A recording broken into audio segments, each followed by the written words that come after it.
How to create new account in Brawl Stars. First, open the Brawl Stars application on your device. And now this is your current account. So tap on these three lines at the top right corner of your screen and tap on settings. Now make sure that your current account is connected with the Supercell ID to save the progress of your game. Now tap on Supercell ID.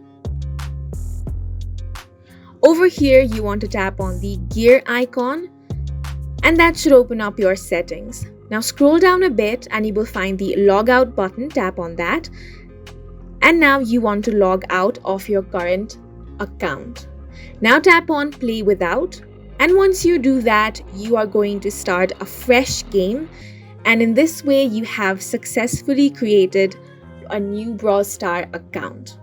Now, as you go ahead and play, it will ask you your name.